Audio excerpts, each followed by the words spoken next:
You walk into a room late. Heads turn, just for a second, but you catch it.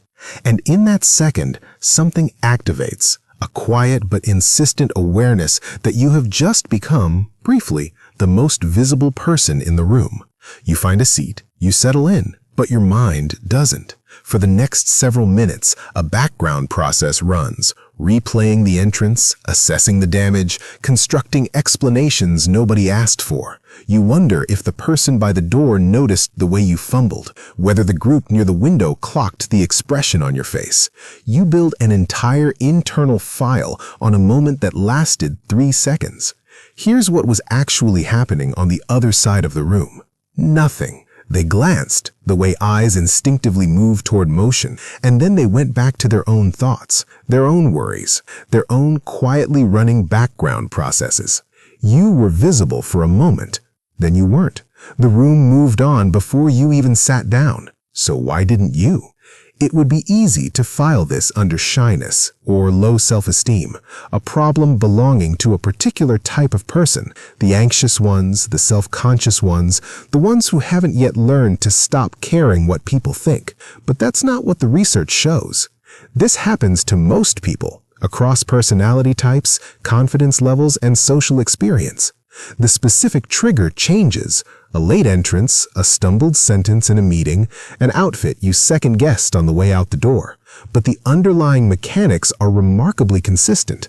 The brain registers a moment of visibility and then dramatically overestimates how long that visibility lasts. You notice yourself, and then you assume everyone else did too. Which raises something worth sitting with. Not just why does this happen, but what does it say about how the brain models other people? Because the feeling of being watched isn't random.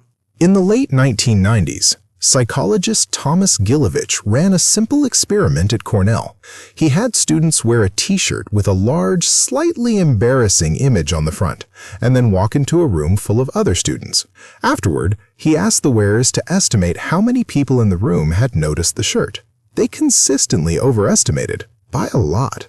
Gilovich called it the spotlight effect, the tendency to believe that the people around us are paying far more attention to us than they actually are, not because we're paranoid, but because we are, inevitably, the center of our own experience. We feel the spotlight because we're standing inside it. We just forget that nobody else is operating it. Now layer this with what happens in the brain during moments of perceived social threat. The amygdala, the brain's threat response network, activates when we feel evaluated. Judgment, to the brain, registers in the same neighborhood as danger. So it mobilizes, it sharpens attention, it runs threat assessments. The problem is, the brain can't easily distinguish between a predator and a room full of colleagues. It just knows something is watching, and it responds accordingly. The spotlight effect and social anxiety aren't two separate phenomena. The spotlight effect is the cognitive bias, the perceptual error. Social anxiety is what it physically feels like when that error runs without a break. Together, they produce a very convincing illusion that you are, at any given moment, the most watched person in the room. You aren't, but the feeling doesn't care about that. Here's where it gets interesting and slightly uncomfortable. The spotlight effect is usually framed as a confidence problem, a perception error to be corrected, and anxiety to be managed. But there's another way to look at it, one that's more honest and ultimately more useful. To believe that everyone in the room is watching you, thinking about you, storing memories of you, is to place yourself at the center of other people's mental lives. That isn't just anxiety, that's a quiet, unexamined assumption of significance. Self-consciousness and egotism don't feel like the same thing. One feels like smallness, the other like arrogance, but they share the same underlying move, the belief that you occupy more space in other people's minds than you actually do. The anxious person and the narcissist are, at the structural level, making the same error, just feeling differently about it. This isn't a criticism, it's a feature of having a self-aware brain in a social species. Of course, you model other people's perceptions of you. That's partly how you navigate the world. But the model is miscalibrated. It overweights your own visibility because you are, from the inside, impossible to ignore.